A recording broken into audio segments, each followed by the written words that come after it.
I know you can't be close to me, Pops, I know. But I know you watching over me, Pops, I know. But the pain steady hurting burn deep. It's alright, dawg. Everything gonna be alright, dawg.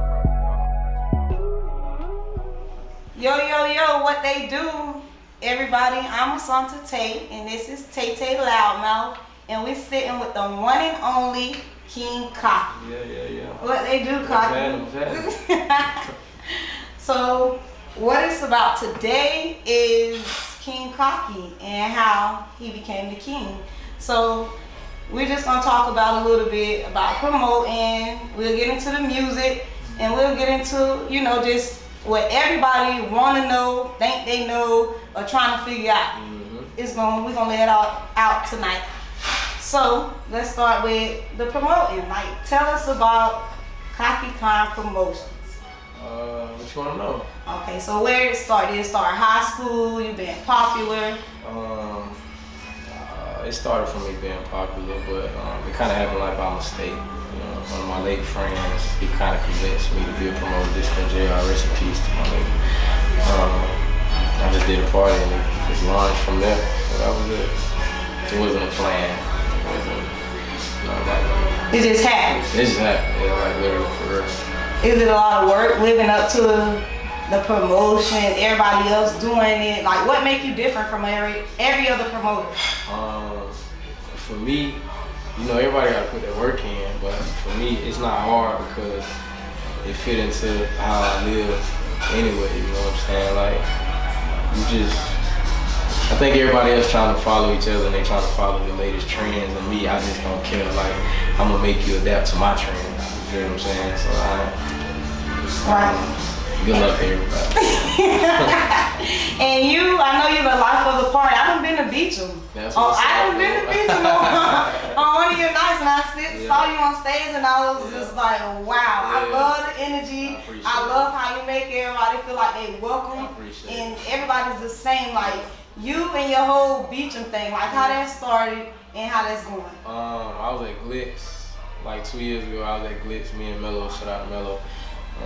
And we kind of like parted ways, and the opportunity came, and then they welcomed me in.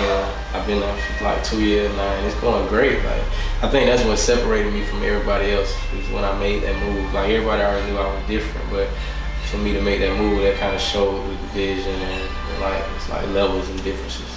All right. So to separate yourself, you was in a group, or you kind of had a partner hand in hand. And then to just kind of branch off and be an individual, was it scary? Nah, never, because I was never in a group.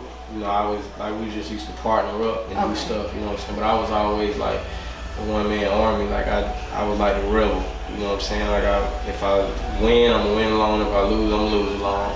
So I was never afraid, I used to go against the best of them. Like, I used to challenge the best promoters at that time. Just used to throw stuff on their nights and do stuff just to show them like I ain't to be messed up with. Right. And then once I got that respect, it was like everybody know now, like they know what's going on. Okay, so it's like the foundation of everything is the parties, the turning up, beaching on stage, everywhere, just being everywhere, bringing people that you was the first to bring like. Who kept coming all the time? Was it Rich Homie Quan? You bought Rich Homie? Rich Homie, Kodaks, I did all those guys, yeah. But now I don't even bring artists, like I'd rather pay myself, Right. Yeah, that's how I go. Never really entertainment. So what was that transition like from partying from Cocky Promotions to King Cocky? How was that? It's really all in the same, because like, as a promoter, I always carried myself like an artist, not even on purpose. That's just me, you know what I'm saying? Like, I always felt like I was more important than the average Joe.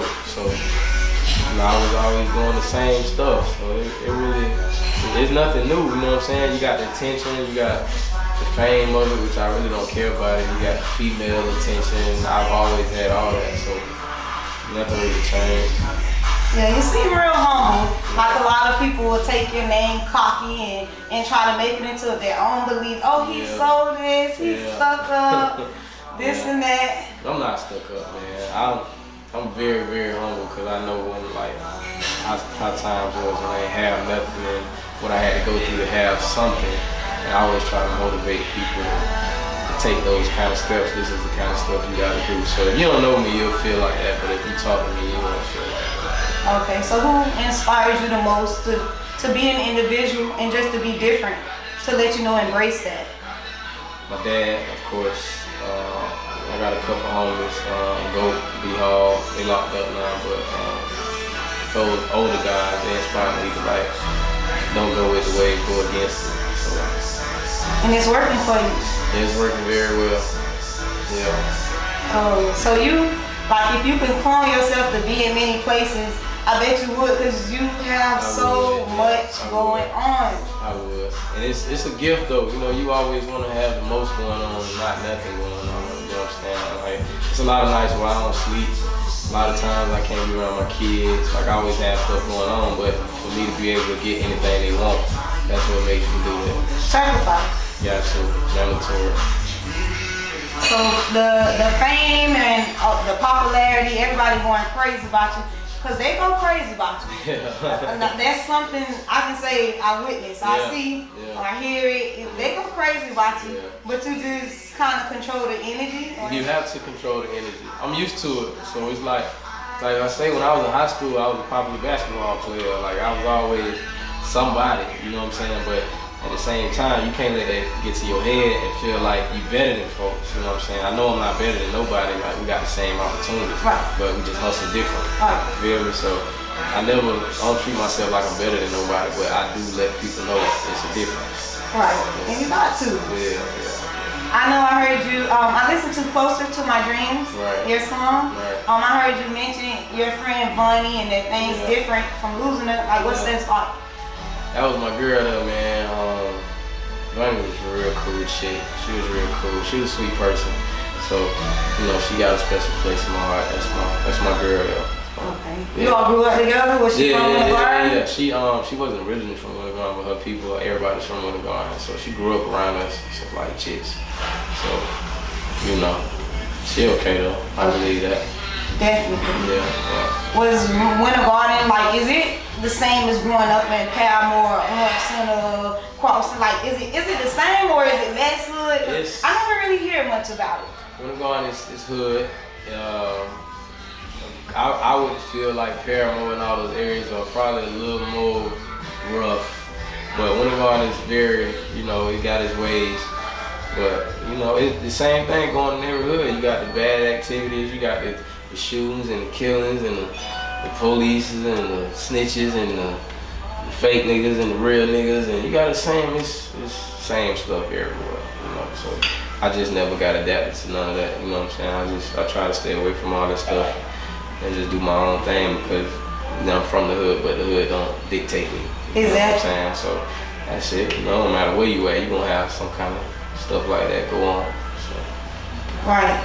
So just speaking of family, everyone always, like your mom, sisters, dad, everybody always supported you being a promoter, you being in the limelight. How was it for them?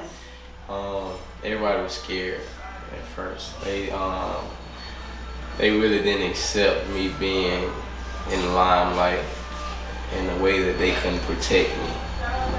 Say, like, in the entertainment world, it's a lot of jealousy, especially if you are somebody or you making a living for yourself and you're driving nice cars, you living good, whatever they see, you know what I'm saying? It's risky. So my people was it was like hesitant at first, but then when they seen that I was okay, it was cool. Right. I know you do a lot of stuff in the community as well, more than just parties. You did something at the Smith Center, I think it's annual. Tell us about that. I do something called Who Got Game, and it's a game for promoters, rappers, and DJs, but it's also like give free bikes and toilet away to the kids. That's basically like just gift certificates. Make sure that we give away to the people that really can't afford to live how we live. And I think that's important. Like, I look at all less fortunate people or like homeless people, I look at them like angels. It's kind of crazy.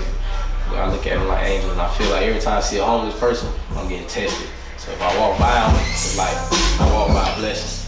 That's how I think.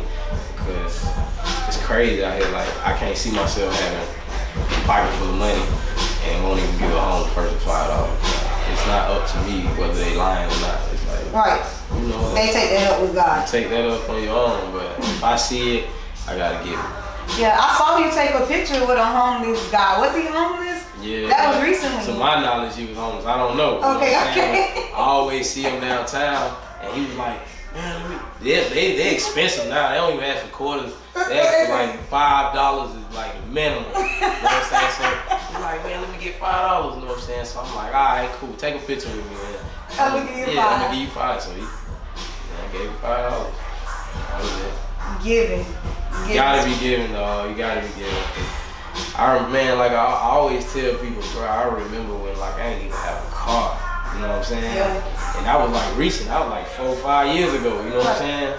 And then for me to like turn around and I have 4 vehicles, you know, everything paid for, like that's crazy. It ain't nothing but a blessing. You feel what I'm saying? Right. And people they just don't give you that. It gotta be, it's the fruits of your labor. You feel what I'm saying? I really believe that. So.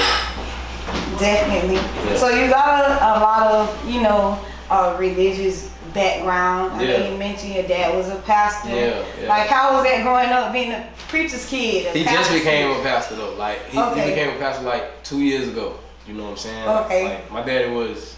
They always say like they call me Little Pimp. They call him Pimp Master. Like my daddy, he got a background now. Right. You know what I'm saying? Okay. But he changed his life. You know what I'm saying? So like even when he became a pastor, I never changed who I was. You know, I'm not no bad person. Like I'm not no troublemaker, whatever. At the same time, let him know like I believe in God. I know whatever. But at the same time, I gotta find my own way. You know, so it's cool. Like just as long as you got your relationship with God, I don't feel like it's nothing that you need to be worried about. Like I talk to God 3 times a day. I be in a crowd full of the club and I pray for the whole club and they don't even know. You know what I'm saying? Right. Yeah, like as long as you got that relationship, you straight.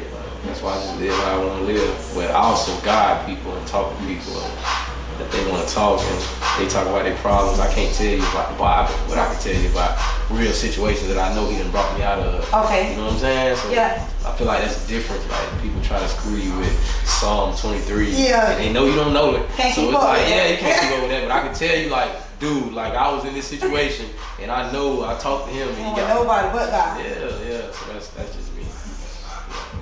That's you. Like I really admire that you keep going.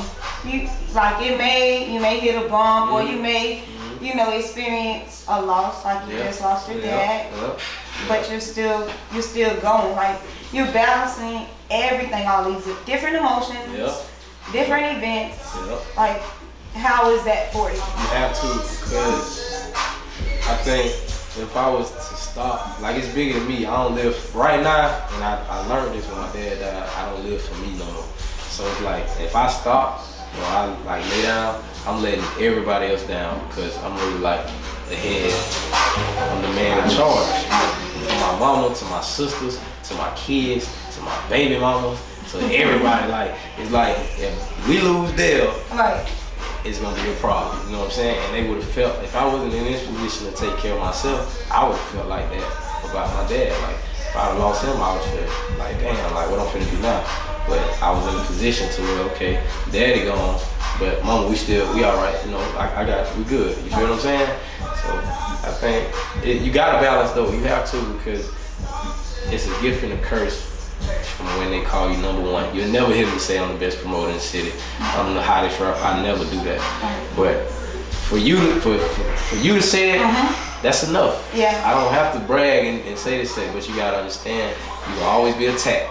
Left and right. It's always want to be another promoter. It's always want to be another rapper. I always want to ride Benz and I always want to ride Vicks and do all. They want to do everything you do. Yeah. But they hate you while you doing it. You feel what I'm saying? So for me, I don't care. I want to tell the promoter how to be the number one promoter because if you make it, you've only made it if you help somebody else make it, not when you made it.